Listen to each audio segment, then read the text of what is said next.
अब ये वाला एग्जाम्पल करते हैं। हमने पॉइंट्स चेंज कर दिए जिसके अक्रॉस हमको इक्विवेलेंट रेजिस्टेंस निकालना है ना। इस केस में आर ए भी निकालना है और ए और बी ये दोनों पॉइंट्स हैं, ठीक है।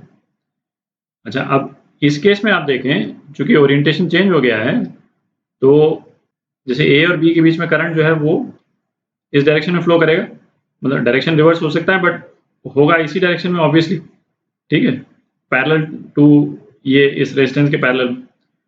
तो अब पैरेलल एक्सिस जो है वो उसका ओरिएंटेशन ये होगा, है ना, उल्टा हो गया पिछले वाले केस से, और परपेंडिकुलर एक्सिस का ओरिएंटेशन ये हो जाएगा, ठीक है।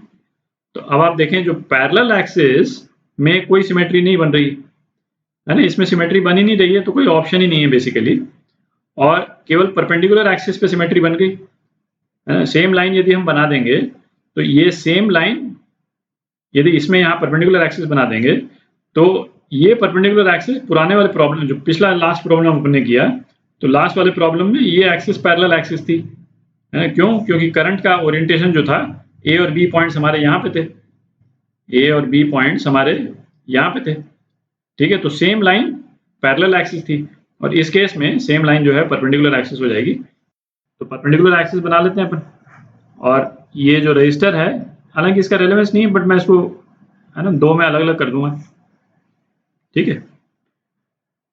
तो ये परपेंडिकुलर एक्सिस अपन ने बना दी, और ये चार रजिस्टर जो हैं ये R/2 हो गए, बाकी सारे रजिस्टर R हैं, ठीक है। तो ये परपेंडिकुलर एक्सिस पे ये रजिस्टर आ रहा है, तो इस पे कोई करंट फ्लो नहीं करेगा, ठीक है। ये तो चूंकि अपने को मालूम है कि जो भी रजिस्टर परपेंडिकुलर एक्सिस पे पड़ता है उस पर करंट फ्लो नहीं करता है, बट एक बार करंट ड्रॉ करके और फिर बनाते हैं, है ना, व्हील मतलब सेम रिजल्ट पे अपन पहुंचेंगे बट करंट ड्रॉ करके करते हैं जरा। तो अब जैसे यहाँ पे ना सिमेट्री है ही नहीं, तो हम I1 I2 I3 लेंगे, इसको I1 बोल देते हैं, ठीक है। अच्छा, इसमें ये वाले जो रजिस्टर्स हैं, है ना, ये और ये वाले रजिस्टर्स, इसमें क्या करंट जा रहा है उसका बहुत ज़्यादा रेलेवेंस नहीं है। तो हमारे लिए कौन से करंट्स रेलेवेंट है? जो रजिस्टर परपेंडिकुलर एक्सिस पे पड़ रहा है उसके दोनों नोड्स पे कौन से करंट्स पास कर रहे हैं, ठीक है। तो दूसरा रेलेवेंट करंट हमारे लिए क्या हो गया? I2 हो गया, ठीक है।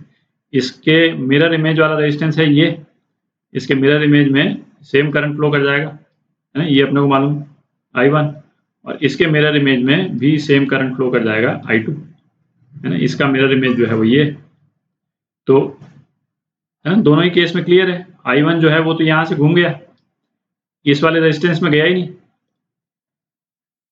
ये इन दो पॉइंट्स के बीच में जो रेजिस्टेंस है इसमें तो ये वाला करंट गया ही नहीं। अच्छा, सेम I2 के केस में हुआ, I2 भी जो है वो है ना ऐसे करके घूम गया, ऊपर गया ही नहीं इस वाले रेजिस्टेंस में। तो इसका नेट रिजल्ट क्या हो गया? इस वाले रेजिस्टेंस को हम सर्किट में से हटा सकते हैं, ठीक है। मतलब ये तो अपन डिस्कस करके और फॉर्मली हम हटा रहे हैं, बट एग्जाम में आपके पास में टाइम नहीं रहेगा, तो आप तो सीधा ही जो परपेंडिकुलर एक्सिस पे जो भी रेजिस्टेंस मिले, रजिस्टर यदि मिलता है तो उसको आप सीधा ही डिस्कनेक्ट कर सकते हैं, ठीक है। अच्छा, इसमें एक चीज देख लें, जैसे पिछले वाले केस में हमको VA और VB बराबर था पिछले वाले केस में, जब यही सेम एक्सिस जो है वो पैरेलल एक्सिस थी, ठीक है।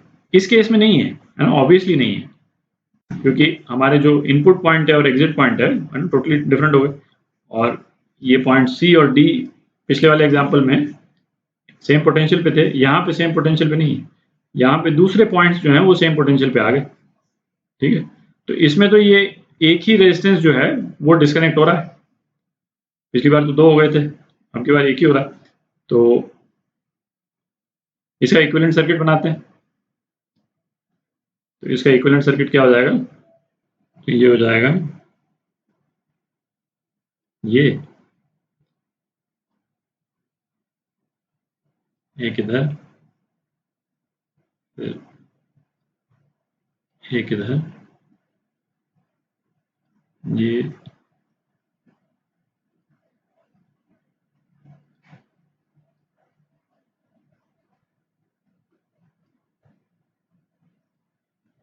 ये हो जाएगा, ठीक है, ए और बी।